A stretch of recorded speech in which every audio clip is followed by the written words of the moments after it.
So hello and welcome guys, आपका स्वागत है फिर से एक और नई वीडियो में। इस वीडियो में हम पढ़ने वाले हैं मैक्रो इकोनॉमिक्स का chapter 4 methods of calculating national income. तो चलिए शुरू करते हैं अपनी वीडियो।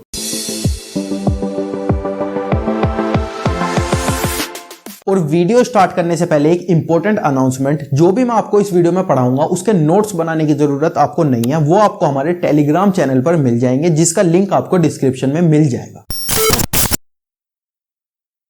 अब हम पढ़ेंगे नेशनल इनकम।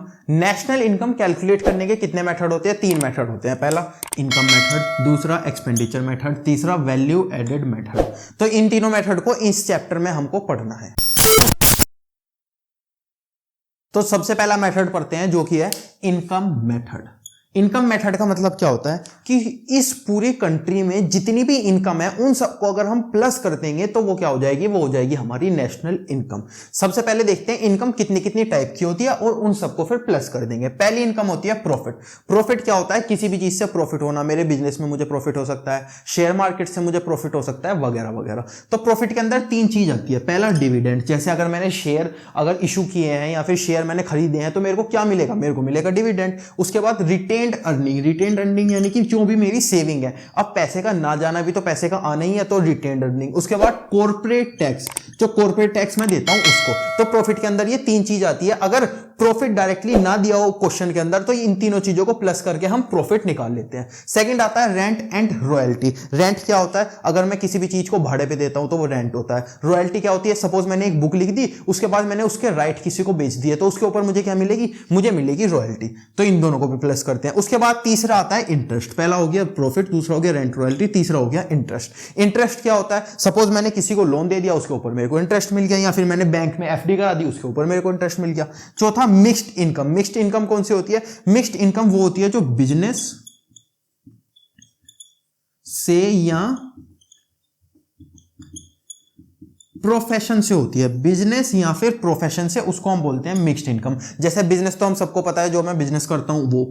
और प्रोफेशन कौन सा होता है? जैसे डॉक्टर होते हैं वो प्रोफेशनल होते हैं, सीए चार्टर्ड अकाउंटेंट होते हैं वो प्रोफेशनल होते हैं। उनसे जो भी इनकम होती है वो मिक्स्ड इनकम होती है। और लास्ट में आता है कंपनसेशन ऑफ एम्प्लॉइज। कंपनसेशन क्या होता है? जैसे एम्प्लॉई है, मैं कहीं पर जाकर जॉब करता हूं तो मेरे को क्या मिलेगी? सैलरी। या फिर मैं लेबर का काम करता हूं तो मेरे को क्या मिलेगा? वेजेस। तो उन सब चीजों को हम बोलते हैं कंपनसेशन ऑफ एम्प्लॉइज। जैसे wages and salary in cash, मेरे को कैश मिल गया कहीं से। Wages and salary in kind. In kind मतलब उन्होंने मेरे को 5,000 रुपए देने थे, उन्होंने मुझे 5,000 रुपए नहीं दिए, 5,000 रुपए की कोई चीज खरीद के दे दी, मुझे एक वॉच खरीद के दे दी, तो वो हो गया काइंड। उसके बाद employers contribution to social scheme. Social scheme जैसे एम्प्लॉइज प्रोविडेंट फंड होता है, इंश्योरेंस वगैरह होते हैं एम्प्लॉइज के, वो कौन करवाता है? सपोज मैं किसी कंपनी में जाता हूं, वो कंपनी मेरे को एम्प्लॉइज प्रोविडेंट फंड देती है, या फिर मेरा इंश्योरेंस करा देती है एलआईसी से, तो वो क्या हो गई? वो हो गई सोशल स्कीम। अब जब हम इन पांचों को प्लस कर देंगे तो हमारी क्या निकल जाएगी? हमारी निकल जाएगी नेशनल इनकम। किस मेथड से? इनकम मेथड से। अब कभी कभी एग्जामिनर ना हमारे साथ चालाकी करने की सोचता है, वो सोचता है मैं इसे इसे और इसे तीनों को अलग अलग दूंगा तो बच्चे तो कर लेंगे। तो मैं क्या करता हूं, इन तीनों को एक साथ मिला के दे देता हूं। उसका नाम होता है ऑपरेटिंग सरप्लस। तो ऑपरेटिंग सरप्लस का मतलब क्या होता है? Profit plus rent and royalty plus interest, ये तीनों चीजें मिलाकर क्या बनती है? Operating surplus. अब आते हैं अपने सेकंड मेथड के पास, जो कि है एक्सपेंडिचर मेथड। एक्सपेंडिचर मेथड 4 चीजों से बनकर मिलता है। देखो, पहला गवर्नमेंट फाइनल कंजम्पशन एक्सपेंडिचर, यानी कि गवर्नमेंट ने जो फाइनल कंजम्पशन के लिए चीजें यूज की है। जैसे गवर्नमेंट अगर रोड बनाएगी तो क्या यूज करेगी? कंक्रीट यूज करेगी, लेबर यूज करेगी, वगैरह वगैरह।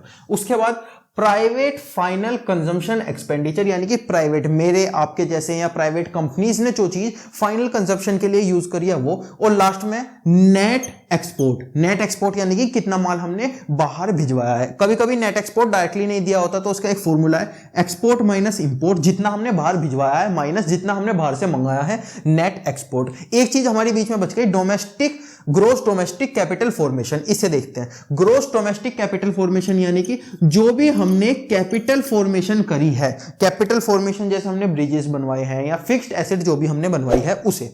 अब इसको भी हमें डायरेक्टली एग्जाम के अंदर नहीं दिया होता, तो इसका भी एक फॉर्मूला होता है gross domestic fixed capital formation, यानी कि जो भी हमने फिक्स्ड कैपिटल फॉर्मेशन करवाई है वो, plus change in stock. Change in stock मतलब जो भी हमारे स्टॉक में चेंज आया है वो। अब जो gross domestic fixed capital formation है ये भी कभी कभी डायरेक्टली एग्जाम के अंदर नहीं दिया होता, तो इसका भी एक फॉर्मूला आता है। वो फॉर्मूला होता है ग्रोस फिक्स्ड बिजनेस इन्वेस्टमेंट, यानी कि जो भी बिजनेस के अंदर फिक्स्ड इन्वेस्टमेंट हुई है वो।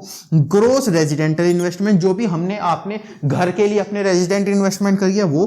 ग्रोस पब्लिक इन्वेस्टमेंट, यानी कि पब्लिक के लिए जो भी इन्वेस्टमेंट हुई है वो। पब्लिक के लिए कौन सी होती है, ब्रिज बनते हैं, रोड बनते हैं, वगैरह वगैरह। तो इन तीनों को प्लस करके हम क्या निकाल रख सकते हैं, gross domestic fixed capital formation. और चेंज इन स्टॉक अगर एग्जाम के अंदर नहीं दिया हो तो उसका भी एक फॉर्मूला होता है closing stock minus opening stock. इससे हमें पता चल जाएगा कि हमारे स्टॉक में कितना चेंज हुआ है। तो इन दोनों को प्लस करके हम क्या निकाल सकते हैं, ग्रोस डोमेस्टिक कैपिटल फॉर्मेशन, यानी कि कितना कैपिटल फॉर्मेशन हमारी कंट्री में हुआ है। और जब हम इन चारों चीजों को प्लस कर देंगे तो हमारी क्या आ जाएगी, नेशनल इनकम। किस मेथड से, एक्सपेंडिचर मेथड से।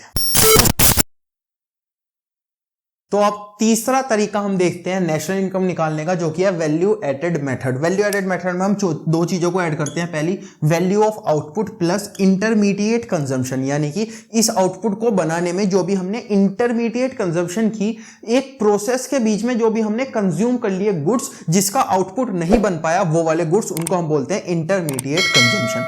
तो इन दोनों को अगर हम ऐड कर लेते हैं तो हमारी क्या निकल जाती है, नेशनल इनकम। कौन से मेथड से, वैल्यू एडेड मेथड से। अब वैल्यू ऑफ आउटपुट डायरेक्टली हमें एग्जाम के अंदर नहीं दिया होता, तो हमें क्या प्लस करना पड़ता है, sale plus change in stock. Sale भी हमें एग्जाम के अंदर डायरेक्टली नहीं दिया होता, तो हमें क्या प्लस करना पड़ता है, डोमेस्टिक सेल प्लस एक्सपोर्ट।